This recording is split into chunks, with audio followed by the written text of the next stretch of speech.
जी नहमदहु व नसल्ली अला रसूलिहिल करीम अम्मा बाद फ़ऊज़ु बिल्लाहि मिनश शैतानिर रजीम बिस्मिल्लाहिर रहमानिर रहीम। दोस्तों, बुजुर्गों, बच्चों, मेरी माँ और मेरी बहनों, हकीम अबू अब्दुल्ला हाज़िर खिदमत। उम्मीद है तमाम दोस्त आप ठीक होंगे, खैरियत से होंगे, और दुआ है मेरी जहाँ भी कोई है अल्लाह अपने हिफ्ज़ो अमान में रखे और जालिमों के जुल्म से बचाए, हासदों के हसद से बचाए। और स्पेशली मेरी दुआ है कि अल्लाह गजा के मुजाहिदीन को कामयाबी अता करे, अल्लाह फ़लस्तीनियों को कामयाबी अता करे। क्यों? वो इसलिए दुआ है कि किबला अव्वल जो है बस उनका हक है, हमारा तो हक ही नहीं है। वो अपने हक की खातिर लड़ रहे हैं, हम देख रहे हैं इंशाअल्लाह बफज़ल, और देखते रहेंगे। अब वजाहिदू फी सबिलिल्लाह लअल्लकुम तुफलिहून वाली आयत जो है, ये हमारे उलमा बुलंद नहीं करेंगे, ना ही खाना काबा से ऐसी कोई आवाज आएगी। वो इसलिए आवाज नहीं आएगी कि अब्दुर्रहमान सदीक साहब ने, सुनने में आया, मैंने सुना नहीं है, सुनने में आया कि उन्होंने फतवा दिया है कि ये फितना है, ये जहाद नहीं है, ये फितना है। तो अल्लाह आलम, अल्लाह ही जानता है कि मुसलमान कौन है। मुझे तो ऐसे लगता है कि मुसलमान वो है, हमें तो ऐसे शक है कि हम मुसलमान हैं। अल्लाह आलम ये क्या मामला है। आज उनकी बारी है तो कल ईरान की, परसों पाकिस्तान की, ऐसे सुनने में भी ये आया है। अल्लाह सबको अपने हिफ्ज़ो-मान में रखे। ये मेरा मौजू नहीं है, लेकिन मैं मुसलमान हूं, क्या करूं। वो मेरे बहन भाई हैं, नबी अलैहिस्सलाम सल्लल्लाहु अलैहि वसल्लम के फरमान के मुताबिक वो मेरे अपने हैं। तो मेरे अपने जब तकलीफ में आएंगे तो जाहिर है मेरा दिल दुखेगा, पर मैं खुल के बात नहीं कर सकता। मुझे अपने मुल्क के कानून का भी डर है, मुझे अपने मुल्क के मामलात का भी डर है कि सब खामोश है तो तुम क्यों बोले। तो इसलिए पट्टी तो बांधना पड़ेगी ना फिर मुंह पे, ऐसा मामला तो है।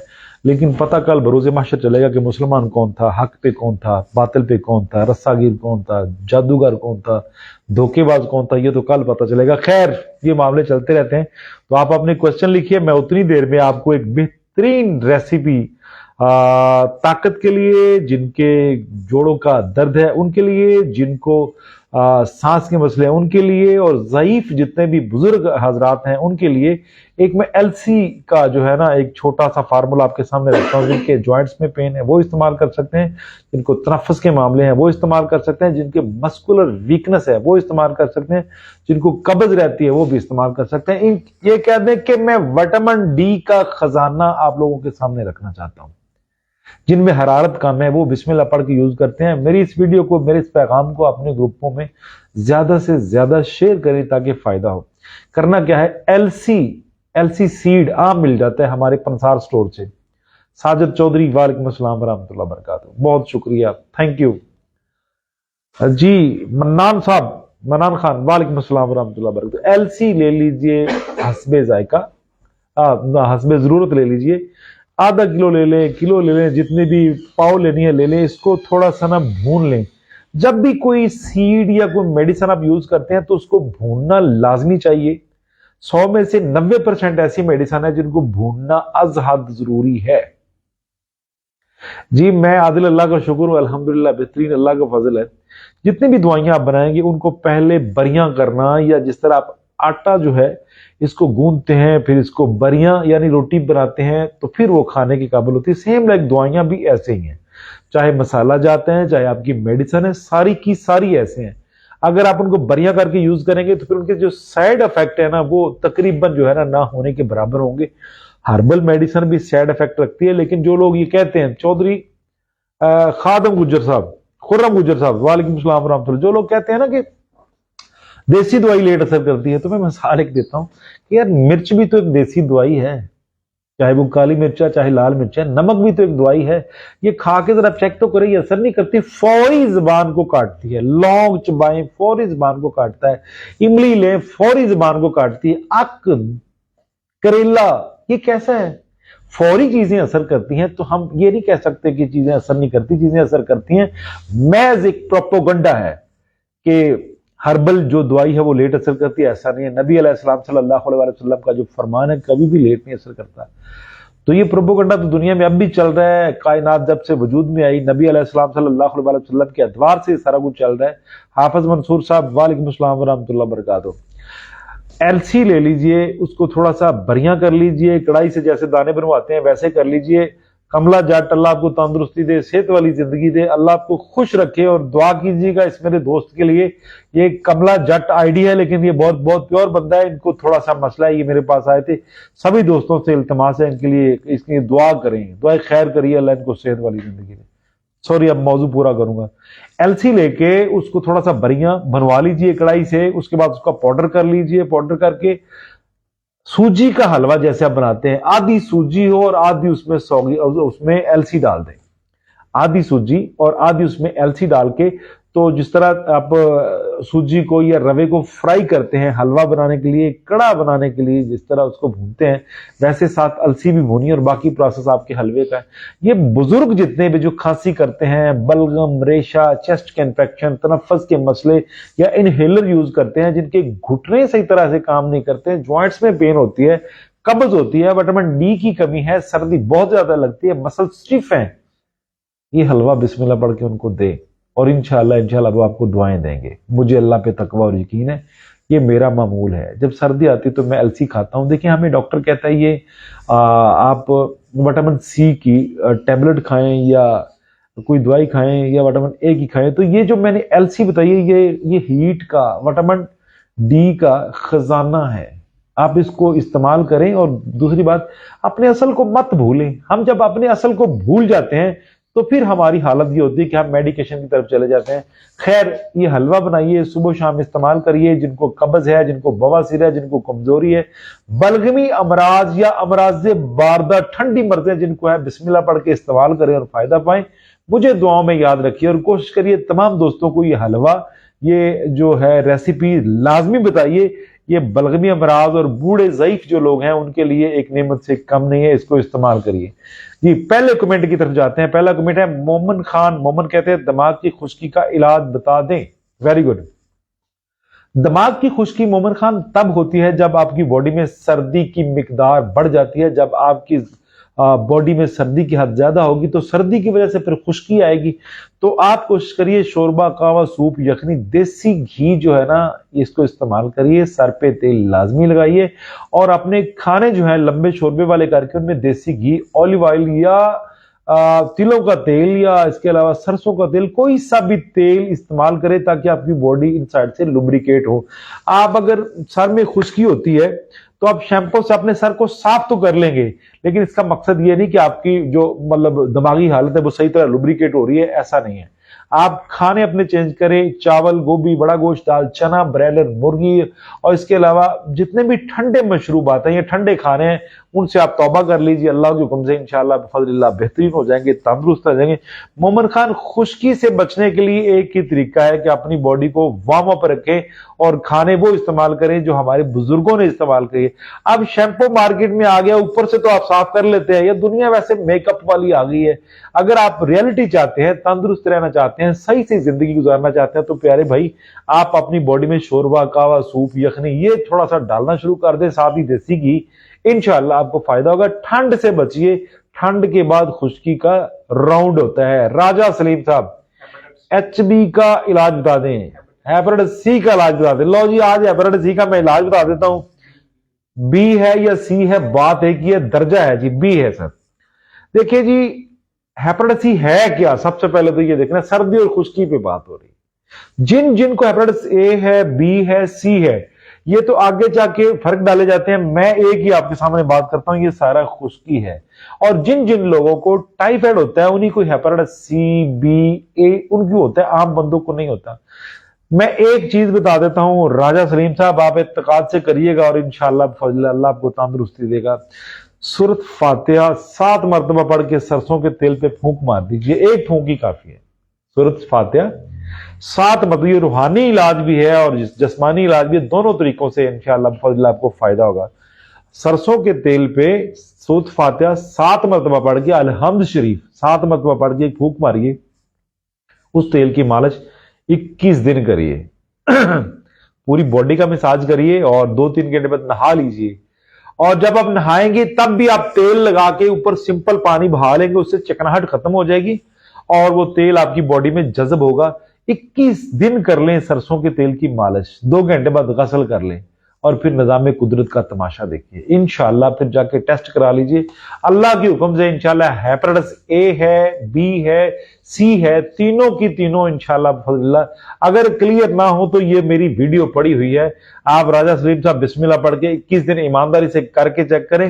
हेपेटाइटिस सी कोई इतनी बड़ी मर्ज नहीं है, बना दी गई है। अब आके बना दी कि इतनी बड़ी मर्ज नहीं है, खुश्की है, दूध हम अच्छा नहीं पी रहे, लस्सी हम यूज नहीं कर रहे, मक्खन हम नहीं खा सकते, देसी घी हमारी पहुंच से बाहर है। और फिर हम ऐसा करते हैं कि हम जो जितने भी कुकिंग ऑयल यूज कर रहे हैं, हम उनकी जगह पे वो तेल नहीं यूज कर रहे जो हमारे पुरखों ने, हमारे बड़ों ने, या हमारे खानदान के जो बड़े सियाने लोग थे उन्होंने यूज किया, आप वो यूज नहीं करें। एलसी का तेल लोग सर्दियों में खाते थे, बुढ़ापा ही नहीं आता था, कमजोरी नहीं होती थी, और आपका इम्यून सिस्टम, जो आपका जिस्म का दफाई निजाम था, मजबूत जबरदस्त। लेकिन हम क्या कर रहे हैं, हम जाते ही नेचुरल की तरफ नहीं है, हम आर्टिफिशियल सिस्टम की तरफ जा रहे हैं, जिसकी वजह से हमें काफी सारे मसाइल जो है ना हमारे सामने आ रहे हैं। राजा साहब कोशिश करें, आज से आप तमाम दोस्त मेरे साथ जो बैठे हुए हैं, कोशिश करें कि शोरबे वाले खाने हम क्यों नहीं खाते। वजूहात क्या है, हम वो खाने खाते हैं जो यूरोप से उन्होंने हमें भेजे हुए हैं या हमारी तालीम में डाल दिए। हम भुने हुए खाने खाते हैं, और भुने हुए खाने खानों का नतीजा ये निकला है कि हमारे किसी भी घर में, कोई एक ऐसा घर नहीं है जिस घर में दवाइयां नहीं खाई जाती। कोई ऐसा घर नहीं है पाकिस्तान में जहां दवाइयां, 100 गरीबों के घर होंगे जिनके घर दवाइयां नहीं खाई जाती। क्यों? क्यों भला? क्योंकि वो लंबे शोरबे वाले खाने खाते हैं, वो सिंपल गजाएं खाते हैं। इसलिए आजकल लोग ओवर ईटिंग से बीमार हो रहे हैं। सर्दी में भी लोग आइसक्रीम खाते हैं, मुझे समझ नहीं आती कि सर्दी में आइसक्रीम क्या है। और इस तरह है कि सोचते सोचते कुछ नहीं, आ जाइए सर प्लीज, सोचते सोचते कुछ भी नहीं, बस एक फैशन है, एक ट्रेंड है कि हमने ये खाना है, ये पहनना है, ये करना है। देखिए इस्लाम भी तो एक चीज है, और नबी सल्लल्लाहु अलैहि वसल्लम की हयात तय्यबा आपके सामने एक बेहतरीन नमूना है, तो आप उस नमूने से फायदा क्यों नहीं लेते? फायदा लीजिए। तलहा कहते हैं यूरिक एसिड का इलाज बता दें। लो जी, यूरिक एसिड का इलाज आपके सामने रखते, तो आसान सा इलाज है। एक तो अपने पाँव को नीम गर्म पानी से आपने सुबह शाम धोना है, कम से कम 5 से 10 मिनट तक ना अपने पाँव पानी, नीम गर्म पानी के अंदर रखिए, ताकि वो हीट, वो एनर्जी जो है आपकी बॉडी में मुंतकिल हो। और दूसरा आपने क्या करना है कि हाफ टी स्पून सुंड है पीसी हुई, हाफ टी स्पून 1 ग्राम के करीब कर ले, और 1 ग्राम के करीब जो है ये आपकी दालचीनी है। 2 चीजें होगी, ठीक है जी। तो इसमें 1 लौंग जो है ना, उतना वॉल्यूम 1 लौंग पिसा हुआ डाल दें, और बिस्मिल्लाह पढ़ के इस चीज को आधा किलो पानी, दूध नहीं, जो यूरिक एसिड के मरीज है मैं उनको दूध रिकमेंड नहीं कर रहा, आधा किलो पानी में बॉयल करिए। बॉयल करने के बाद इनको, जब आपके महसूस हो कि 1 पाव पानी रह गया, उसमें गुड़ डालिए, शक्कर डालिए, कुछ भी डालिए, डालिए, डाल के तो बिस्मिल्लाह पढ़ के उसको आप इस्तेमाल करें। नमक भी डाल सकते हैं। उसको सुबह शाम जो है ना, सुंड और दालचीनी और 1 लौंग इनका कावा पिलाइए। इंशाअल्लाह बफज़लिल्लाह अल्लाह के हुक्म से फायदा हो जाएगा। ठंडी तमाम जितनी भी अशिया है उनसे परहेज करें। मैंने सुंड और दूसरी चीज जो आपको बताई है दालचीनी, हाफ टी स्पून, 1 ग्राम के करीब, 2 ग्राम वो, 1 ग्राम जो है इसमें लौंग है, 1 लौंग है, ग्राम नहीं है। और अगर दिल चाहे तो 3 से 4 दाने जो है ये कलौंजी के आप डाल सकते हैं। ये कावा बना के बिस्मिल्लाह पढ़ के सुबह शाम इस्तेमाल तो करें, 1, 2, 3 दिन कर लें, इंशाल्लाह आपको फायदा खुद पता चल जाएगा। यूरिक एसिड का मुकम्मल इलाज है अल्हम्दुलिल्लाह। अदील कहते हैं जो बच्चे मट्टी खाते हैं उनका इलाज बता दें। सबसे पहले तो उनकी माओ को पकड़ना चाहिए और उनकी तबीयत साफ करनी चाहिए, क्योंकि वो तो बच्चे हैं। तो उनकी वालदा को चाहिए कि वो नेग्लिजेंसी ना करें, इससे जाके आगे स्टमक की, लिवर की, एंथनियों की बड़ी बड़ी बीमारियां आपके बच्चों को लग सकती हैं। तो कोशिश करिए जो बच्चे भी हैं, जितने भी हैं, खाते पीते हैं, उनकी प्रोटेक्शन की जाए। देखिए बच्चों को, छोटे छोटे को तो दुआ देने का कोई राइट बनता ही नहीं है, सबसे पहली बात यह है। और अगर आप चाहते भी हैं कि जो बच्चे मट्टी खाते हैं मट्टी छोड़ दें, तो मैं उनके लिए कोशिश करता हूं, एक आम सी चीज आपको बताते हैं, तो चास्कू वहां मिल जाता है, खून को साफ करता है, मेदे जिगर के लिए अक्सीर है। ये बिस्मिल्लाह पढ़ के चास्कू थोड़ा सा लेके भून के, तो ऐसे एक छोटी सी चुटकी सुबह शाम उनके मुंह में डाल देंगे। जायका तो कड़वा उनको लगेगा, ऊपर से पानी पिला दीजिए, लेकिन मट्टी खाने की आदत वो छोड़ देंगे। अगर मट्टी खाने से उनकी कोई मलापी या कीड़े अगर बन गए हैं, इंशाअल्लाह बफज़लिल्लाह अदील वो भी खत्म हो जाएंगे। थोड़ा सा चास्कू जो लेके उसको भून के, उसका पाउडर करके, मिसल गुबार करके उसको बच्चे को दीजिए। इंशाअल्लाह बफज़लिल्लाह अल्लाह के हुक्म से इंशाअल्लाह फायदा हो जाएगा इंशाअल्लाह। 108 बंदे सुन रहे हैं, सारे मेरे दोस्त एक शेयर कर दीजिए ताकि दूसरों तक पैगाम जाए। अभी मैं लाइव बैठा हूं, काइंडली तमाम दोस्त जरा शेयर कर दीजिए। और अब मैं आप सबसे बातें कर रहा हूं, आपसे भी बात कर रहा हूं जो आप साथ बैठे हैं प्यारे भाई, आपसे भी कर रहा हूं। नाना अमजद साहब है, हिप ज्वाइंट में दर्द फील होता है प्यारे भाई, हिप ज्वाइंट में अगर दर्द फील होता है तो आपको L4 L5 S1 का मसला है, यानी शैटिका का मसला है, ये याद रख लीजिएगा। अगर हिप जॉइंट का मसला है तो हिप जॉइंट आपका स्टक हो गया है, ठुक गया है, जो गोले के अंदर जो बाउल है ना वो ठुक गया है, तो आप इसको खोलना है तो आप इजी हो जाएंगे। लेकिन इससे कोई क्वालिफाइड बंदा जो है फिजियोथेरापिस्ट या आपका कोई अच्छा जराह जो है वो खोल सकता है। मुझे ये नहीं पता कि राणा साहब कहां से हैं, अगर मुझे ये पता हो मैं लाहौर में हूं, आप आ जाएं तो मैं 5 मिनट में आपका ये मामला हल कर देता हूं इंशाल्लाह। लेकिन ये चौथे और पांचवें मोरे की जो है ना ये तकलीफ है, L4 L5 और S1 जिसको शैटिका कहते हैं, ये वो मर्ज है। तो आप किसी काबिल बंदे को मिलके ना ये अपना काम करवाइए।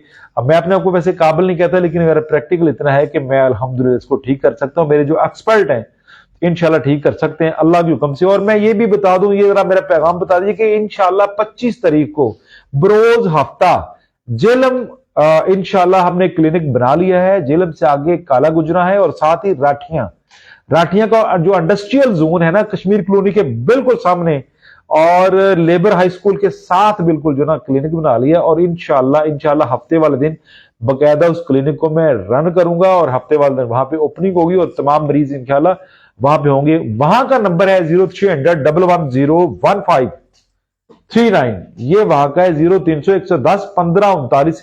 ये नंबर जो है ना इस पे आप कॉल करके जेलम और राठियां जो है, राठियां इंडस्ट्रियल जोन वहां पे इंशाअल्लाह बफज़लिल्लाह हफ्ते को मैं जरूर बैठूंगा सुबह 9 बजे से 5 बजे तक, अगर अल्लाह ने चाहा। वहां हमने स्टार्ट ले लिया है। सच्चल कहते हैं गांव, अच्छा गाल बैठल का दर्द है। बच्चे ठंडी चीजें छोड़ दें, ठंडी चीजें मुकम्मल छोड़ दें। एक अदद लींबू लीजिए, लींबू एक अदद, एक लींबू लीजिए। सर वो दरवाजा सामने वाला खोल दीजिए प्लीज। एक अदद लींबू लेके, और ये भी प्लीज खोल दीजिए, जल्दी करिएगा जरा। आप एक अदद लींबू और 1 चम्मच जो है इसका ले ले ऑलिव ऑयल का। तो जो इधर चलेगी तो बात भूल गया, मैं ग्लैंड पाउडर की बात कर रहा हूं। एक अदद लींबू, आधा लींबू काट लीजिए और 1 चम्मच जो है ये ऑलिव ऑयल का ले लीजिए। उसके अंदर ये निचोड़ के उसको आप चाट लीजिए, पी लीजिए। ऊपर से नीम गर्म पानी यूज करिए, 8 से 10 दिन करें, इंशाल्लाह ठीक हो जाएगा सारा मामला। और दूसरी बात, खुश्क खाने और ठंडी चीजों से मुकम्मल अवॉइड करिए, इंशाल्लाह बफज़लिल्लाह अल्लाह के हुक्म से आपको फायदा होगा इंशाल्लाह बफज़लिल्लाह।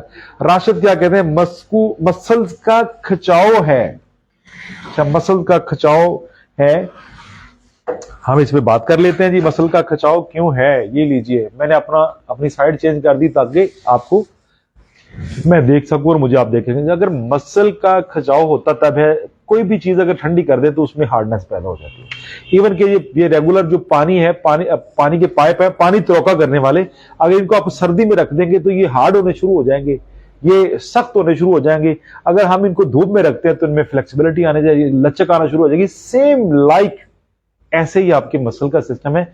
आप अपने मस्कुलर सिस्टम को थोड़ा सा वार्म अप करें, उनमें हीट दें, देसी घी का इस्तेमाल करें, जिस्म पे मालिश का इस्तेमाल करें, शोरबा कावा सूप यखनी इस्तेमाल करें। मेडिसिन का आपको मशवरा नहीं देता। और ज्यादा से ज्यादा आपने करना है तो सुंड, सूखी हुई अदरक जो है, इसको ½ टीस्पून जो है ना सुबह शाम पानी से ले लें या दूध से ले लें, इंशाल्लाह बफज़लिल्लाह अल्लाह आपको फायदा देगा। और ये बड़ा जो मैं सुंड बता रहा हूं, हमारे ओल्ड लोग हैं वो तो चीजें यही यूज करते रहे हैं। अब हम भाग के जाते हैं पेन किलर की तरफ, वो तो पेन किलर की तरफ नहीं जाते थे, कभी भी डॉक्टर के पास नहीं जाते थे, लेकिन हम भाग भाग के जा रहे हैं जो कि गैर मुनासिब है, मुनासिब नहीं है। सर और कोई कमेंट है आपके पास? अजी मैंने बताना था कि राठियां इंशाअल्लाह फजला 25 तारीख बरोज हफ्ता कंटिन्यू वहां पे यानी बुध और जुमेरात इंशाअल्लाह फजलिल्लाह अल्लाह के हुक्म से जेलम दिया करूंगा। मेरे जितने भी दोस्त अहबाब हैं जो बेचारे मेरे पास कश्मीर से आते थे, जेलम से आते थे, खारियां से आते थे, गुजरात से, गुजर खान से, दीना से और असराय आलमगीर से, ये उनके लिए मैंने एक सहूलत रखी है। वो मेरे पास बहुत दूर से आते थे तो हमने एक दिन रखा है, इंशाअल्लाह 2 दिन रखे हैं। इंशाअल्लाह 2 दिन जो है आपको इंशाअल्लाह बफज़लिल्लाह राठियां काला गुजरा से आगे है पिंडी की तरफ, इंशाअल्लाह वहां पे 2 दिन से 3 दिन आपको दिए जाएंगे। आज बहुत सारे क्वेश्चन हो गए, नेक्स्ट है सर क्वेश्चन जी। आप अपने क्वेश्चन लिखते जाइए, इस वीडियो को शेयर करते जाइए और मैं कोशिश करूंगा जो आपके कमेंट रहते हैं मैं इंशाल्लाह देख के ना आपको इंशाल्लाह उनके जवाब जरूर दूंगा, रिप्लाई दूंगा। बहुत शुक्रिया। वमा अलैना इल्लल बलागुल मुबीन। अस्सलामु अलैकुम व रहमतुल्लाहि व बरकातुहू।